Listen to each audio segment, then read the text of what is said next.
Wardofi, Uriade. These are the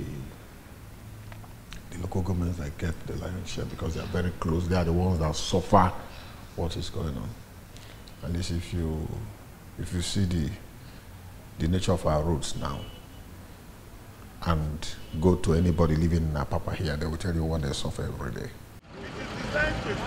Understanding the issues of the traffic has attracted words such as complex and multifaceted. Is the issue with the roads, which obviously require a lot of attention?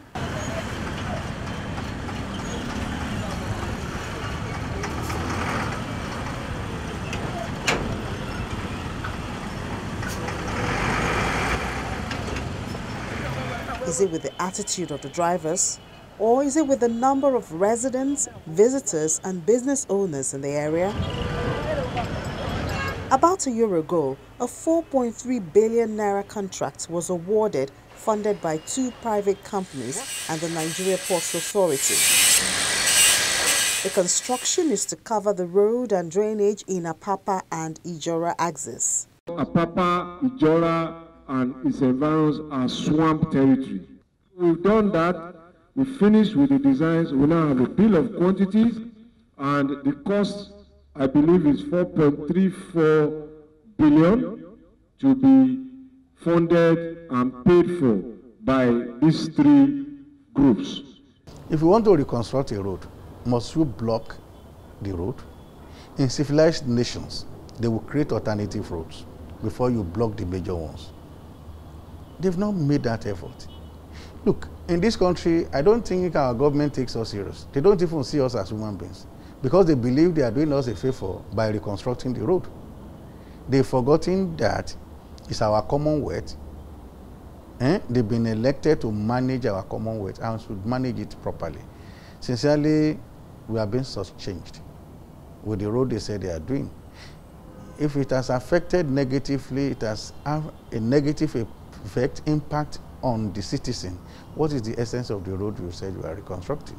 What everybody expected is to first look for an alternative road before you start the major construction on the major road. And you have a time lag. People should have information.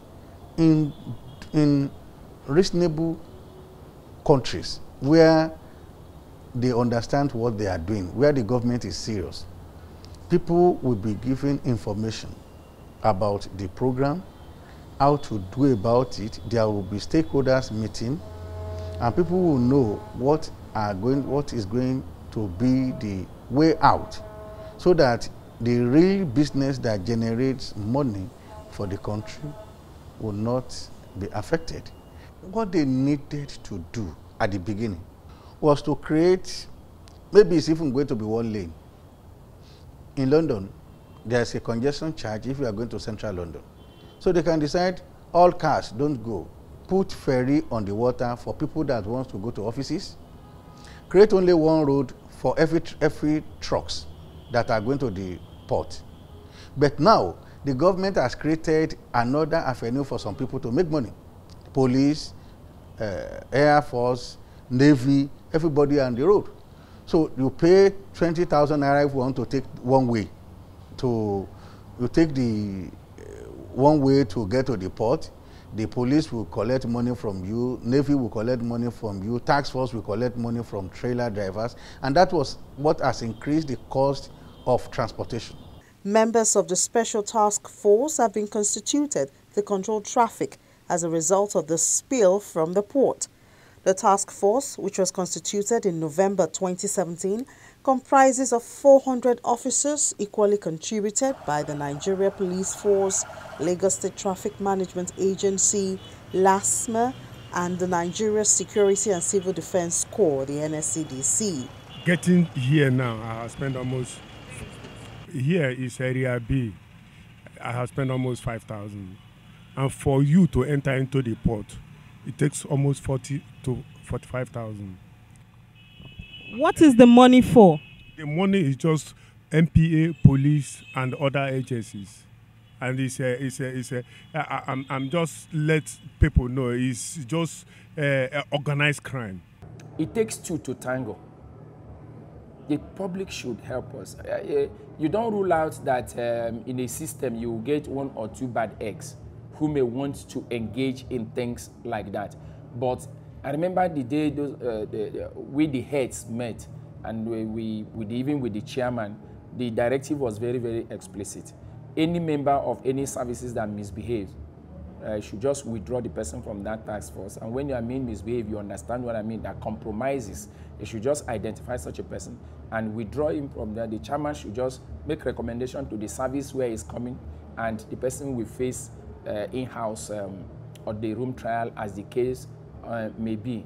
But again, I think the public, and that's why I say, when I say the public, even including the tanker drivers and all, should also help us. I know there are some levels of inducements that is also, you know, somebody wanting to influence these boys. And under such circumstances, you see 1 or 2 caving in, which ought not to be. But like I said, out of every 12, there will always be a Judas. And when you identify such a Judas, for example, if people see personnel of the task force compromising, all of us, they all have name tag, they all have their service, their ID cards like this. If they have a vehicle that where they are, you also look at it, you see the body code and make reports, because those of us who are their heads, we're not always there 24 hours in a day. We also rely on information like what you are telling me now. Even if you have caught such a person on camera and you turn it to on, we'll be able to use it to identify the people doing such a distance and taking them up. But one thing again is the issue of Apapa. It's a very complex issue. If you also see somebody in uniform there, please be sure that he's also a member of the task force, because a lot of things are going on in Apapa that you know. Somebody from one of the services who is not a member of this can come in. He's not a member of the task force and now do one thing or the other. It will still be attributed to the task force. So we also need to be mindful of that.